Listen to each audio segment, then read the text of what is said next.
Na mada hii ama tuseme topiki hii ni maalum sana kwa watu, na watu huipenda mada ya mapenzi, na watu wengine wanaunda vikundi vya magrupu WhatsApp, Telegram.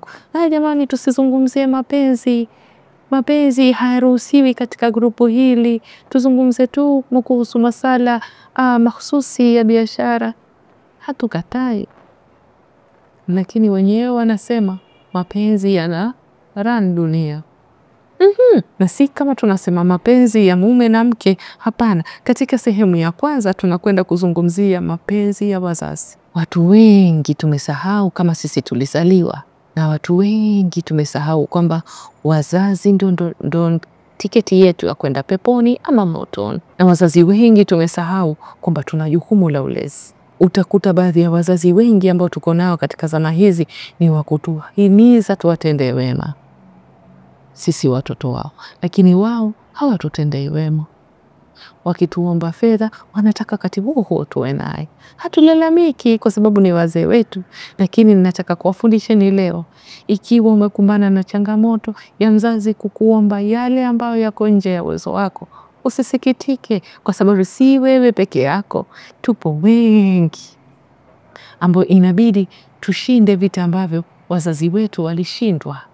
Labda alitupa hafifu enzi yetu sisi tukisoma, lakini sasa tumejiweza, tumepata kazi, hataki kuchukua hafifu, anataka full. Kwa nini? Yeye ndo tiketi yako ya kwenda peponi. Na sisi kwenda peponi, kama ingekuwa ni nauli, tungeweka fedha miaka yote ili tuende peponi. Na sasa kwa sababu yeye mzazi wako ndiye tiketi ya kwenda peponi, basi weka fedha zako zote katika kapu moja na umpe. Na katika yote umuombe dua, Mwenyezi Mungu amjalie awe miongoni mwa watu wa peponi, na atakapokufa uhakikishe wajipeleka mbele katika watu wanaofanya sadaka za jaria. Umnuie sadaka yake katika jina lake, ili hata baada ya kufa apate swawabu kutokana na wewe. Hata kama mzazi atakosea, aidha kutokana na umri au kutokana na tabia au kutokana na mtihani Mwenyezi Mungu amempa, bado ni msasi.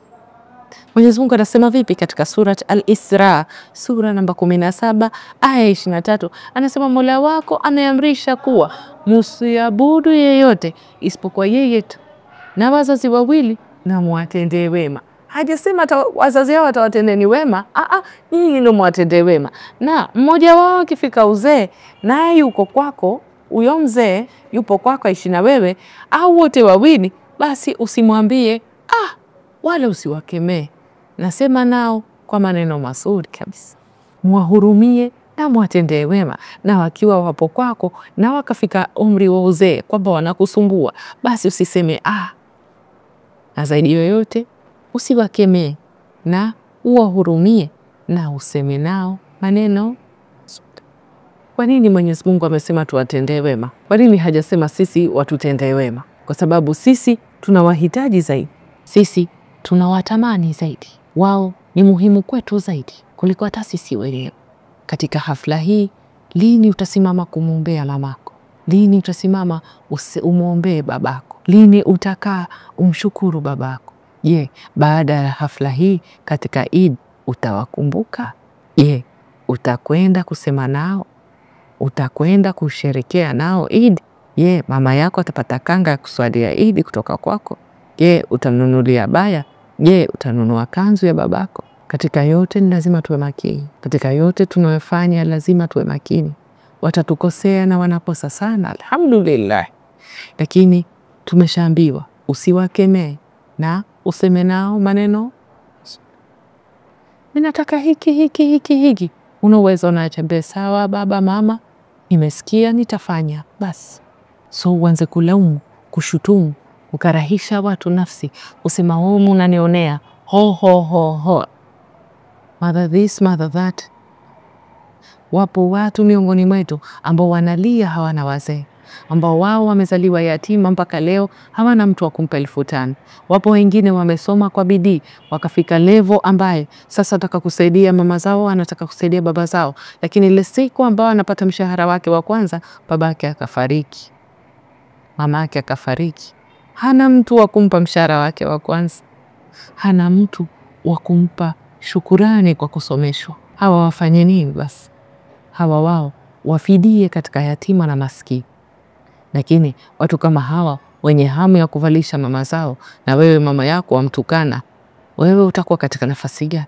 Shukuru Mungu angalau unaye mzazi, hata kama ni mwovu, hata kama anakudhulumu, lakini mzazi unaye wa kupiga stori. Angalau na watu wakiitwa wenye wazazi na wewe wapita, kuliko pite usoni kwako unataji huyu ni yatima.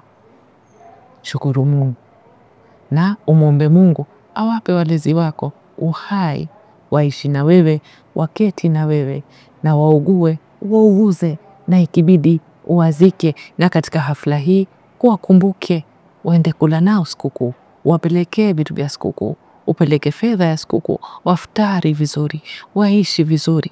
Na kwa baraka ya Mwenyezi Mungu akubalie funga zako, dua zako, sala zako, maghfira yako, na wazazi wako awajalie wawe miongoni mwa watu wa peponi pamoja na wazazi wetu wote. Sote tusemeni amin inshallah.